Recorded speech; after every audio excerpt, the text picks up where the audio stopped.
کہ عوام کو ووٹ جو ہے وہ صحیح آدمی کو دینا چاہیے، لیکن تو بوگس ووٹس کہاں سے ہیں؟ ہمارے ہاں الیکشن جو ہیں وہ فیئر نہیں ہوتے، یہی تو بات ہے۔ یہ حکمرانوں کو پتا ہے کہ ہمیں حکمران بھی امریکہ بناتا ہے اور ہمارے حکومتوں کو گراتا بھی امریکہ ہے، تو وہ کیا کریں پھر؟ وہ عوام کو آگ لگائیں، عوام ان کو اقتدار چاہیے۔ اس لیے پھر بھی اس کے باوجود یہ جو بات فرمائی انہوں نے، میں سمجھتا ہوں اگر عوام ایکا کر کے ان کے خلاف اٹھ کھڑے ہوں تو وہ تو مصر میں بھی کھڑے ہوئے، وہ بحرین میں بھی کھڑے ہوئے، وہ لیبیا میں بھی کھڑے ہوئے، تو وہ ہو سکتا ہے ایسا، اور ایسا ہو کر رہے گا۔ یہ بھی میں بتا دوں اپنے اس کالر صاحب کو، بڑی انہوں نے مہربانی کی، میں اس کو بتا دوں کہ یہ ہوگا، کیونکہ جب انتہا کو ایک بات پہنچ جاتی ہے تو پھر واقعہ ضرور ہوتا ہے، کیونکہ ہر کمال رہا زوال، ہر جو چیز کمال پر پہنچتی ہے اس کو زوال ہوتا ہے۔ جب سورج نصف النہار تک پہنچتا ہے تو غروب ہوتا ہے۔ میں سمجھتا ہوں کہ ظلم کی ایک حد ہے، اس حد سے آگے ظلم نہیں جائے گا۔ ہم کتنے مظلوم بنیں گے، کتنے مظلوم بنیں گے، ہم ظالم نہ بنیں، لیکن مظلوم کے گریبان پر ہمارا ہاتھ جو ہے وہ ضرور جانا چاہیے۔ اور جو غیر نے کہا تھا، اور جو ظلم سہتا ہے، میں سمجھتا ہوں کہ وہ بھی نہیں ہوتا۔ جو قتل شفائی کا ایک بہت خوبصورت شعر ہے کہ دنیا میں قتیل اس سب منافق نہیں کوئی جو ظلم تو سہتا ہے، بغاوت نہیں کرتا۔ تو ایک بغاوت، میں نے یہ بات بھی کی تھی بغاوت کے لفظ سے، آپ نے دیکھیں میں نے کہا تھا کہ انقلاب کی بات نہ کرو، بغاوت کی بات کرو۔ پہلے بغاوت کرو ان لوگوں کے خلاف، اس سسٹم کے خلاف، اس ظلم کے خلاف بغاوت کرو، اور پھر انقلاب کی بات کرو، تو تب بات بنے گی۔ پہلے بغاوت اور پھر انقلاب۔ جی ڈاکٹر صاحب، اب ہمارے ساتھ شاہد موجود ہے۔ السلام علیکم شاہد۔ وعلیکم السلام۔ دیکھیے گزارش یہ ہے کہ وزیر اعظم کو سزا دینے سے کچھ نہیں ہوگا، نہ کوئی تبدیلی آئے گی۔ سپریم کورٹ کو اصل میں عوام کی توقع یہ ہے کہ سپریم کورٹ استثناء کے بارے میں کوئی واضح فیصلہ دے، کیونکہ کرپشن کی پہاڑی کی چوٹی پر بیٹھا ہوا شخص جو ہے وہ جڑ ہے ساری کرپشن کی۔ جب تک اس کو حاصل برات اور اس کے استثناء کے بارے میں فیصلہ نہیں ہوگا، یہ قضیہ نہیں نمٹے گا۔ شاہد بہت شکریہ آپ کا۔ ہمارے ساتھ ایک اور کالر موجود ہے۔ السلام علیکم۔ السلام علیکم جی بتائیے گا، کون بات کر رہے ہیں؟ جی میں کریمی بات کر رہا ہوں لاہور سے۔ جی کریمی صاحب، دیکھیں ایک طرف تو ہمارے عوام کی بے حسی بھی ہے اور بے بسی بھی ہے، اور حکمرانوں کی بے حسی ہے کہ ہماری تو 20 تاریخ نہیں ہوتی تو عوام آٹے کے لیے، بجلی کا بل جمع کرانے کے لیے وہ دھار لیے پھرتے ہیں، اور دوسری طرف لوٹ مار کا بازار گرم ہے۔ تو اس بات کو تھوڑا سا آگے بڑھاتا ہوں۔ اتوار کو ایک کالر بات کر رہے تھے آئین سے انحراف کی، تو ہمارے واقع آئین سے انحراف کرنے والے قوم کا تو حشر وہی ہوتا ہے داخلی خارجی طور پہ جو ہمارا ہوا ہے۔ تو ہمارا آئین تو کئی صدیوں پہلے حضور صلی اللہ علیہ وسلم کے ذریعے ہم پہ اللہ تعالیٰ نے پہنچا دیا تھا، اور اس کی ایک ایک شق کے اوپر حضور صلی اللہ علیہ وسلم نے ان کے ساتھیوں نے عمل کر کے بھی دکھا دیا دنیا کو کہ یہ آئین کی ایک ایک شق قابل عمل ہے۔ میرا نیازی صاحب محترم سے یہ سوال ہے کہ کیا یہ جو حالات ہم یہ دیکھ رہے ہیں اس انحراف کا نتیجہ تو نہیں ہے جو ہم نے انحراف کیا، بغاوت کی اپنے آئین سے؟ بہت شکریہ، بہت شکریہ آپ کا کریمی صاحب۔ آئین سے انحراف کا نتیجہ تو نہیں، اور کرپشن کی چوٹی کی بات کی شاہد صاحب نے۔ جو میں سمجھتا ہوں یہی ہے کہ استعفاء کی بات کرتے ہو، استثناء کی بات کیوں نہیں کرتے؟ انہوں نے استعفاء اور استثناء کو گڑبڑ کر دیا ہے، اور اس میں سپریم کورٹ کا حصہ بھی ہے۔ یعنی یہ بالکل ٹھیک کہہ رہے ہیں، اگر پہلے دن ہی استثناء کے بارے میں فیصلہ کر دیا جاتا تو 2 سال تو بچ جاتے اس ملک کے عوام نے جو کرپشن کا سامنا کیا، جو ظلم و ستم کا سامنا کیا، اس سے تو بچ جاتے نا۔ یہ ٹھیک ہے بالکل، میں سمجھتا ہوں کہ سپریم کورٹ کو پہلے استثناء کا فیصلہ کر دینا چاہیے تھا جب بھی استثناء کا معاملہ اٹھا۔ دیکھیں نا 2 سال پہلے NRO کے خلاف فیصلہ دیا تھا تقریباً سپریم کورٹ نے، تو 2 سال گزر گئے اور کوئی فیصلہ نہیں ہوا، اور مدتیں بھی پوری ہونے والی ہیں۔ مدتیں بھی پوری ہونے والی۔ اور دوسری بات یہ ہے کہ حالات تب بدلتے ہیں جب خیالات بدلتے ہیں، تو خیالات بدلنے کی ضرورت ہے، اور خیالات جو ہیں وہ بدلیں۔ لوگ جب تہیہ کر لیں کہ اب ہم نے ان حالات کو بدلنا ہے، تو پھر تبدیلی آئے گی، اور تبدیلی جو ہے وہ اندر سے آتی ہے، وہ باہر سے نہیں آتی۔ جب اندر سے تبدیلی آتی ہے تو باہر بھی سب کچھ بدل جاتا ہے۔ جب ہم یہ کم سوچیں گے کہ ہمارے حقوق کیا ہیں، اس سے زیادہ یہ سوچیں گے کہ ہمارے فرائض کیا ہیں۔ جی بالکل، یہ بھی ٹھیک ہے، اور انصاف کی بات کریں گے، اور انصاف اپنا من پسند نہیں، وہ جو انصاف کی کسوٹی پر پورا اترنے والا انصاف ہے۔ بالکل ٹھیک ہے، اور وہ انصاف جس کے خلاف فیصلہ کیا گیا ہے وہ بھی کہے کہ انصاف ہوا ہے، تو انصاف یہ ہوتا ہے۔ بالکل خوبصورت بات۔ ناظرین اب ہم بات کریں گے کالم میں کس نے کیا لکھا۔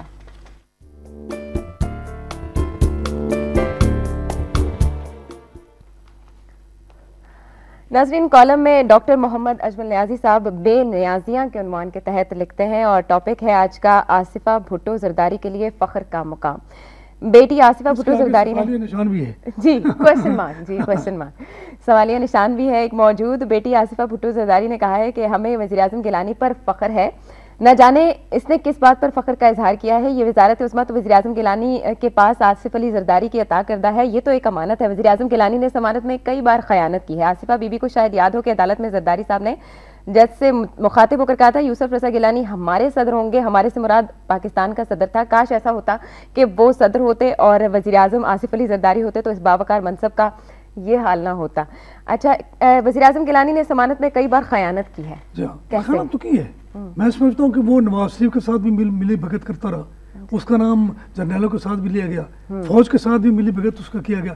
وہ مجبور ہو کر زرداری کے پاس آیا. اس کو معلوم تھا کہ زرداری کی سپورٹ کے بغیر میں وزیر اعظم نہیں رہ سکتا, اور اب صدر زرداری جو کچھ کر رہا ہے وزیر اعظم کے ساتھ, اس کو اس کی بھی سمجھ نہیں آ رہی. لیکن جو صدر کہتے ہیں وزیر اعظم تو وہی کہتے ہیں نا, یس باس ہی کرتے ہیں نا, تو خیانت کیسے؟ وہی میں کہہ رہا ہوں, نہیں خیانت تو پہلے کی نا اس نے. میں سمجھتا ہوں کہ اگر وہ یہ استعفیٰ دینا چاہتا تھا تو اس کا پہلے اعلان کر دیتا. دیکھیں نا, زرداری کے باتیں جو ہیں وہ اس نے مانی بھی ہیں, لیکن نہ ماننے کی طرح مانی ہیں. وہ اختیارات کا واویلا کرتا رہا ہے کہ میرے پاس اختیارات نہیں ہیں, اور بہت ساری باتیں ہیں. اس میں ظاہر وقت نہیں ہے کہ میں بیان کروں کہ کیا کچھ کہا. یہ وہ آدمی ہے کہ جو بہت زیادہ بولتا ہے, اور جو بہت زیادہ بولتا ہو آدمی وہ غلط بات بھی کہہ دیتا ہے, اس میں صبر نہیں ہوتا. اور وہ زیادہ بولنے والا آدمی سطحی آدمی ہوتا ہے. دیکھیں, جو صبر کرتا ہے کم کو ہوتا ہے, جو فوری رد عمل نہیں دیتا. فوری رد عمل جو ہے غلط ہوتا ہے, پہلے سوچنا چاہیے اور پھر فیصلہ کرنا چاہیے. یہ قائد اعظم نے بھی کہا تھا, قائد اعظم نے کہا تھا کہ فیصلہ کرنے سے پہلے سوچو, جب فیصلہ کرو تو پھر ڈٹ جاؤ. گیلانی صاحب نے اتنے فیصلے واپس لیے ہیں اپنے کہ یہ بھی گنیز بک ورلڈ ریکارڈ میں یہ بات آئی. ہمیں اپنی بک بنانی چاہیے جس میں ہم ایسا ریکارڈ لکھیں. اچھا, صدر زرداری کی وجہ سے تو وزیراعظم اپنے منصب سے جا رہے ہیں. اب صدر زرداری کی حکمت کو تو داد دینی چاہیے نا, وہ ایک ایسے حکیم ہے کہ ان کے پاس ہر مرض کا علاج موجود ہے. یہ تو میں نے پہلے بھی عرض کیا, جس طرح آپ نے فرمایا. میں نے اس سے پہلے بھی کہا کہ زرداری کی سیاست نے تو سب کچھ یعنی چاروں شانے چت کر دیا. تو جیل میں انہوں نے کافی زیادہ ریاضت کی ہوگی اس سلسلے میں. پھر دیکھیں نا, انہوں نے 11 سال جیل میں گزارے زرداری نے, اور ہمارے مجید ضامی صاحب جنہیں ہم مجاہد صحافت کہتے ہیں, ایک لیجنڈ وہ انسان ہے, انہوں نے مرد حر کہا اس کو. تو 5 سال جیل تو گیلانی صاحب نے کاٹی تھی, اس کو تو اپنی بیوی نے بھی مرد حر نہیں کہا ہوگا. یہ عجیب و غریب صورتحال ہے. تو مرد حر تو زرداری ہوا نا, اگرچہ اب وہ حریت پسندی کے راز کو نہیں سمجھتا. اس کو مجید ضامی صاحب کے اس خطاب کی لاج رکھنی چاہیے تھی, اور حریت پسندی, اصل جو حریت پسندی ہے وہ اس ملک میں نافذ کرنی چاہیے تھی, تو تب بات بنتی. ہمیں زرداری سے بھی اختلاف ہے, ہمیں گیلانی سے بھی اختلاف ہے, لیکن ہم سمجھتے ہیں کہ گیلانی صاحب جو ہے وہ کچھ بھی نہیں کر سکا. البتہ زرداری کا نام جو ہے وہ سیاسی تاریخ میں ضرور آئے گا کہ اس نے ایسی چالیں چلیں جس نے سب کو مات کر دیا. فہم و فراست میں اپنی مثال. آپ نے ایک بہت خوبصورت بات کہی ناظرین, یہاں پر ایڈ کرتی جاؤں گی, اس کے بعد ہم اداریہ کی جانب بڑھیں گے. وزیراعظم گیلانی کے حوالے سے بات کرتے ہوئے ڈاکٹر صاحب کہتے ہیں کہ ان کا کمپلیکس ہے کہ عدالت عظمیٰ اس کی وزارت عظمیٰ کے لیے چیلنج ہے کہ دونوں عظمیٰ ہیں. شاید انہوں نے سمجھا ہو کہ عظمیٰ کسی لڑکی کا نام ہو. جی ڈاکٹر صاحب, اس پہ کیا تبصرہ کریں گے؟ میں سمجھتا ہوں کہ آصفہ بھٹو جو ہے نا, اس کو ذرا سوچنا چاہیے تھا کہ وہ کیا بات کر رہی ہے. وہ کس معاشرے میں رہ رہے ہیں, اور ان کو پاکستان کے معاشرے کے حوالے سے تو یہ بات نہیں کرنی چاہیے, یہ بائسڈنس ہے. انہیں پتہ ہی نہیں کہ پاکستان کے عوام کا کیا حال ہے. جی, پاکستان کے عوام جو ہیں جس ذلت میں اور جس اذیت میں ہیں, اس کا تو وہ جہاں تعلیم حاصل کریں وہاں پر تو ایسا سسٹم نہیں ہے نا. ان کو اس معاشرے کو دیکھتے ہوئے ہمارے معاشرے کے حوالے سے کم از کم ایسی بات نہیں کرنی چاہیے, انصاف کرنا چاہیے انہیں, اگر انہیں پتا ہو کہ انصاف کیا ہوتا ہے. ان کو تو اردو نہیں آتی. جی, اور وزیر اعظم گیلانی سے کسی نے کہا تھا کہ جی آپ انگریزی غلط بولتے ہیں تو انگریزی میں تقریر کریں. انہوں نے کہا جی میں کیا کروں, مجھے تو اردو بھی نہیں آتی.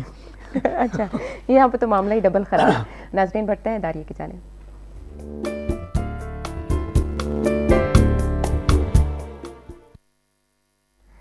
ناظرین, اب اداریہ کے میں بات کریں گے ہم توہین عدالت کیس کے حوالے سے, جو کہ آج کل ایک اہمیت کا حامل کیس ہے, جس میں وزیراعظم پر فرد جرمائد اور 27 فروری تک شہادتیں پیش کرنے کی مہلت دی گئی ہے. بہتر ہوگا کہ غیر یقینی کی فضا مناسب وقت میں ہی ختم کر دی جائے.